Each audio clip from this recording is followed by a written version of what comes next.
I've also been really excited with YouTube stuff again recently. I wrote this like giant script about the king of Instagram, Dan Bilzerian, this like rich guy who his entire brand is that he's rich and he thinks he's Hugh Hefner, and he always has like models in bikinis surrounding him at every and it's all legitimate and reliable. Of course. It's all legit, all above board. It came out that his like company that does marijuana but also everything else. They sell literally everything you could possibly sell. They lost $50 million in 1 year. Like a real fucking mogul, like dude. A real mogul. Badass, bro. Yeah, it came out in this lawsuit that the company paid for like all of this dude's personal expenses, and that's like contributing to the loss. And it kind of feels like this man's business and kind of mask is slipping when it comes to this like persona.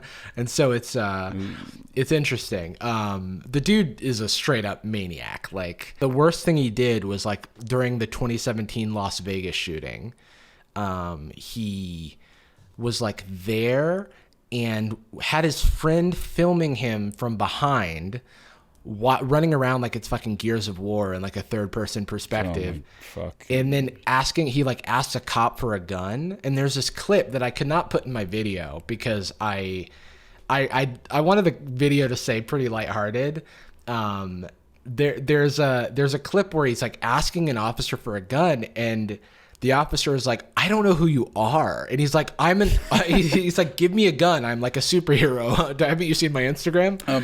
Have you been on Male Soul on Instagram? I'm actually pretty prevalent. Have you not seen a motivational meme with my face on it? Do you only look at the ones with Jared Leto's Joker or some shit? And then he's like, I'm a cop. And he's like, I don't know you. It like doesn't matter if I don't believe and then you. And then he's like, here's my creds. And he's like, who are you? There's an active shooter situation happening. I am trying to like do my job and you're distracting me. That's basically the vibe he's giving off. And he's also what were his creds? Look, would a cop not have this many followers? Great question. So his creds, which he legitimately like showed to a real police officer and asking him for his weapon,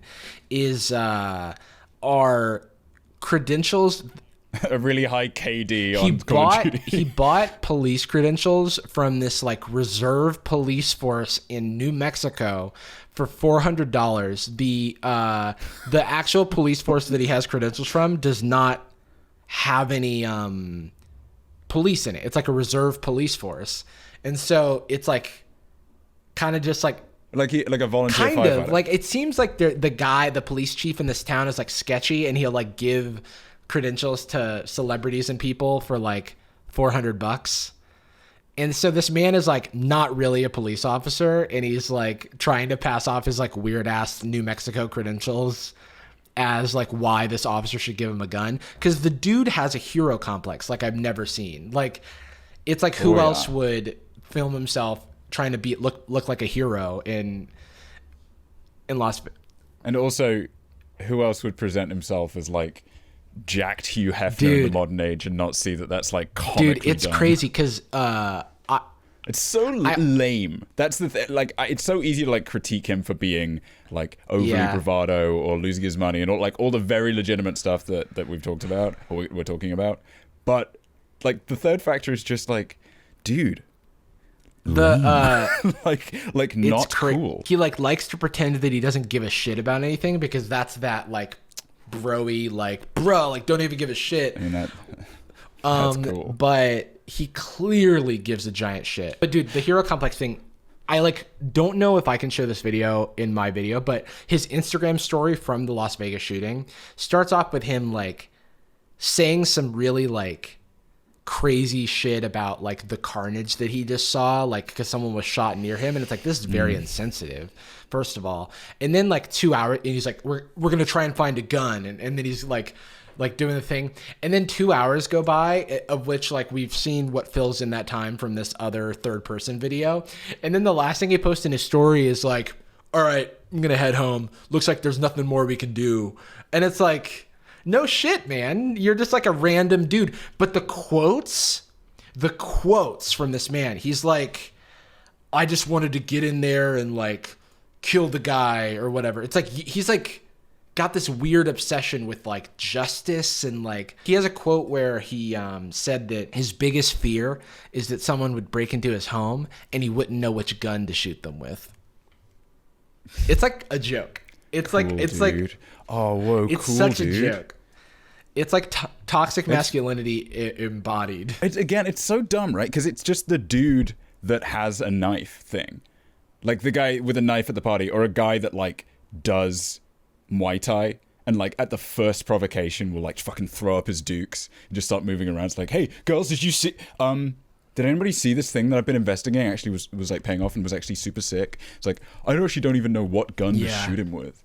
I actually have like a lot of training experience with the US Army, not so much the Army, but like my dad's friend that saw the Army once. Yeah. Just like lame. His interviews, like he was on Larry King, which is pretty absurd, but there's this other interview where people are just recently a couple years ago. Well, recently what's funny is that CNBC put out this house tour of his $65 million mansion, and they're like, Dan Bilzerian, Instagram heartthrob, Hugh Hefner, modern whatever, owns this $65 million home or whatever, and then it comes out that actually no, his company rents it for $200,000 a month. He does not own it, and when he left, his neighbors celebrated. Yeah, and then and he did leave because like it's Corona times, and then the president of his company was like, hey, maybe we don't need a $200,000 super mansion during a pandemic. And his response was that he needs it because he wants to host pool parties in the summer. So yeah. Oh shit. Wait, did they have a response to that? Because that actually is. I mean, yeah. The response was he did leave the place. So. Okay, right. Cowardice was the way to go. But yeah, in one of his interviews, everyone like softballs him questions, like they've got a hard on for like this, like he's living life. His episode of Joe Rogan is absolutely insane. Well, fucking surprise, it's funny. Right? This dude is a living kettlebell shaped like an ape. Like it's literally Joe Rogan's fetish. Joe Rogan doesn't let him get off with like and I don't talk about this in the video because I wanted to limit Joe Rogan clips, but so before the Joe Rogan thing, I wanted to say that like all the interviews are like tossing him up these softballs because they're clearly like enamored with his persona, and they're like, is it true that you had sex 9 times in one day? And it's like, who gives a shit? Like, is this the best? I know, right? And then he's like, I know, in a windmill? Exactly 4 times. Yeah. And he was like, and his like face lights up and he's like, I didn't even want to have sex the 9th time, but when a hot girl wants to sleep with you, you don't say no. And I'm like, maybe you do say no. This is some middle school shit. This is some early high school shit. I actually wouldn't even know which move to use on them. I actually have my biggest fear actually is that like I'm surrounded by a bunch of hot women and I don't know who to have sex with. Yeah, I'm actually my only issue. The doctor said that I'm actually my heart beats too fast because I'm actually too epic. So I'm actually the most epic win bacon person. So so Joe Rogan, to his credit, doesn't let him get off with like non-answers to questions. So he will like repeatedly ask him like, wait, so how do you have your money again? And he's like, poker, because he earned $50 million playing poker in 1 year, which is more than any professional poker player has won in their lifetime career. No one's ever won that much money playing poker, but he did do it.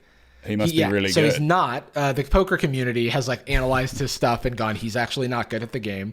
And then he's like, no, but I'm just playing with these like high rollers or whatever. And it's like, well, how did you get there? And then it comes out that, well, not it comes out, but it's like he's the son of this corporate takeover specialist who that fucking rules. How do I get into a position where basically like that? they would like, that's when you know all of the kicks. Where he would essentially take over companies and like sell them for parts. And he was like, the SEC sued him for like misdealings or something to the tune of like $62 million.